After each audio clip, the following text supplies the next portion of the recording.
에스더 3장 1절에서 6절까지의 말씀입니다. 그 후에 아하수에로 왕이 아각 사람 함무다다의 아들 하만의 지위를 높이 올려 함께 있는 모든 대신 위에 두니 대궐문에 있는 왕의 모든 신하들이 다 왕의 명령대로 하만에게 꿇어 절하되 모르드게는 꿇지도 아니하고 절하지도 아니하니 대궐문에 있는 왕의 신하들이 모르드게에게 이르되 너는 어찌하여 왕의 명령을 거역하느냐 하고 날마다 권하되 모르드게가 듣지 아니하고 자기는 유다인임을 알렸더니 그들이 모르드게의 일이 어찌 되나 보고자 하여 하만에게 전하였더라. 하만이 모르드게가 무릎을 꿇지도 아니하고 절하지도 아니함을 보고 매우 노하더니 그들이 모르드게의 민족을 하만에게 알림으로 하만이 모르드게만 죽이는 것이 부족하다고 생각하고 아하수에로의 온 나라에 있는 유다인 곧 모르드게의 민족을 다 멸하고자 하더라. 오늘 본문에는 아하수에로 왕의 총애를 받는 사람이 등장합니다. 아각 사람 하만이라고 소개되어 있는데 아각은 사무엘이 사울 왕에게 진멸하라고 했던 그 아말렉의 왕 이름입니다. 그러니까 그때 불순종했던 것이 오늘의 불행으로 이어지는 것을 봅니다. 조상 때의 불순종이 후손의 불행으로 이어지는 것을 오늘 성경이 보여주고 있죠. 어쨌든 역사상 이스라엘과 아말렉은 끝없는 갈등과 긴장 관계에 있었습니다. 성경은 하만이 아각 사람이라는 사실을 통해서 오늘 본문의 갈등의 이유를 설명하고 있습니다. 2장 끝부분에서 왕의 목숨이 위험에 처한 적이 있었죠. 이때 큰 기여를 했던 사람은 모르드게였습니다. 그때 모르드게가 이 정보를 제공함으로써 왕은 큰 위기를 넘겼던 적이 있습니다.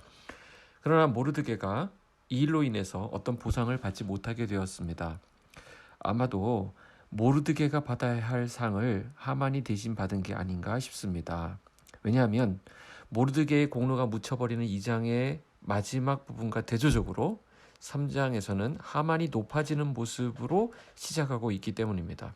아무튼 이런 긴장 가운데 본문이 새로운 상황으로 흘러가게 됩니다. 2절에 보시면 대궐문에 있는 왕의 모든 신하들이 다 왕의 명령대로 하만에게 꿇어 절하되 모르드게는 꿇지도 아니하고 절하지도 아니하니. 자, 오늘 본문의 핵심은 모르드게의 이 완강한 태도입니다. 왜 모르드게가 이 하만에게 절하지 않았느냐라는 것입니다. 그가 절하지 않은 이유에 대해서 본문에 특별히 잘 표현되어 있지 않습니다. 3절 4절 한번 보실까요?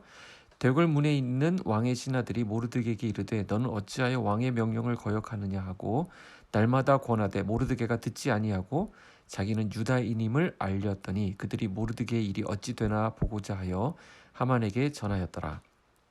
하도 모르드게가 완강하게 나오니까 주변 사람들이 오히려 날마다 권합니다.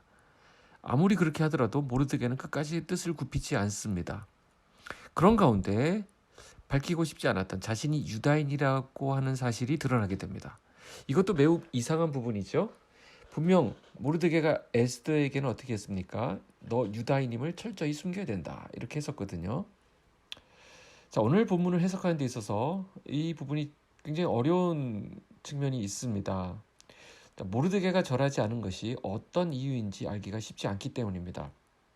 하만에게 인사를 하는 것을 그 자체를 우상 숭배로 보는 시각이 있는데 그것도 무리가 있습니다. 자, 왕정 국가에서 윗사람에게 절하는 것은 신하가 마땅히 갖추어야 될 법도입니다. 그렇죠? 윗사람이 불신자라고 해서 그 밑에 있는 사람이 예를 갖추지 않는 것을 정당화할 수는 없는 것이죠.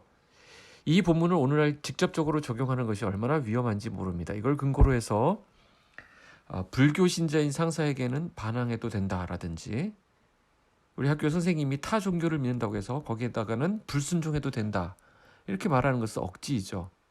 특히 이 구약 상황에서 사람에게 절한다라고 하는 것은 숱하게 등장하고 있는 부분입니다.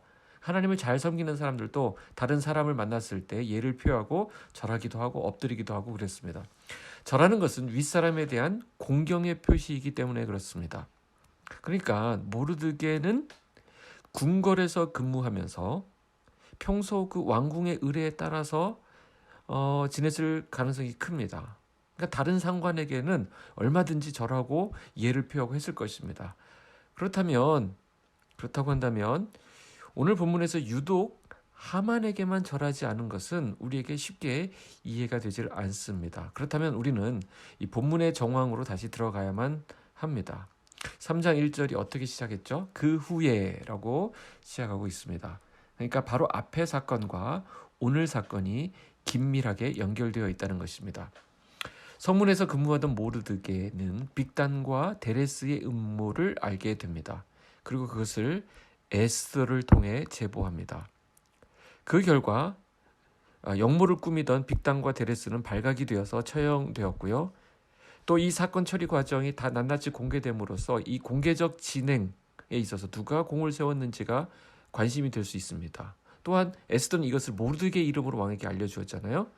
그런데 모르드게는 어떤 보상도 이 일로 받지 못합니다. 그냥 왕궁의 궁중 일기에 기록되는 것으로 이야기가 끝이 납니다. 2장이 그렇게 끝이 나버려요. 그러니까 모르드게는 그럼에도 불구하고 어떤 보상이나 대가를 요구하지 않았던 것을 우리가 기억합니다. 그래서 지난 묵상에서는 이것을 하나님께 온전히 맡기는 것이라고 정의를 했었죠. 자, 그러나 그 다음이 문제였습니다. 하나님과 나와의 사이에서는 문제가 없는데 거기서 다른 사람이 끼어들게 되면 잘 나가던 것이 틀어지게 되는 것을 봅니다. 그것도 내 경쟁자, 내 원수가 나 대신에 잘 되는 것을 보면 그것을 견딜 수 없어 하게 되는 것이죠. 힘들어집니다. 3장이 시작되면서 갑자기 하만이라는 사람이 나타나게 되고 그가 두각을 나타냅니다. 어쩌면 모르드게는 에스더를 통해서 신분의 상승을 꿈꾸었는지도 모르겠습니다. 그러나 하나님의 뜻이었겠죠. 하나님의 크신 섭리 아래 모르드게의 출세가 좌절되었습니다. 하나님은 뒤에 더 큰 일들을 계획하고 계셨기 때문에 모르드게가 그 일로 약간의 출세를 이루는 것을 허락지 않으셨습니다. 그러던 가운데 하만이 그 왕국의 높은 자리를 차지해버린 것입니다. 하만은 매우 야심 많은 정치가였습니다. 아마 모르드게의 공로를 가로채지 않았나 이렇게 생각되는 부분이 있는데 본문에는 나오지 않기 때문에 어쨌든 하만은 높은 자리에 올라갔을 때 왕에게 최대의 영향력을 행사하는 것으로 높은 위치에서 큰 일을 하는 것으로 만족하지 않고 많은 사람의 경배까지 받고자 했습니다.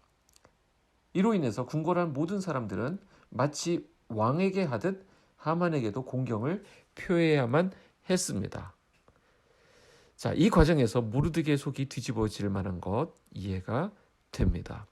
모르드게는 그래서 아각 사람인 하만에게 끝내 절하지 않습니다.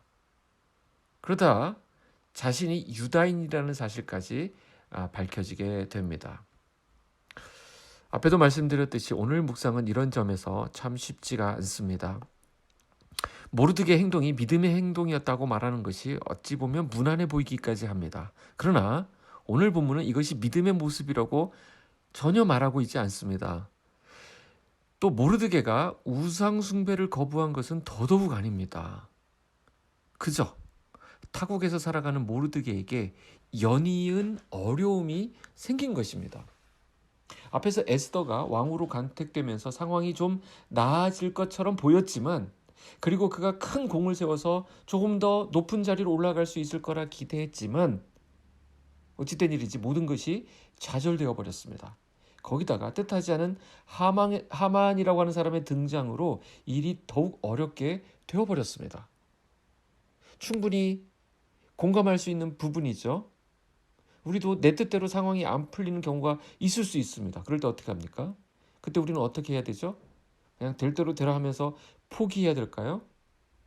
사실 오늘 모르드게가 했던 행동은 위험천만한 것이었습니다.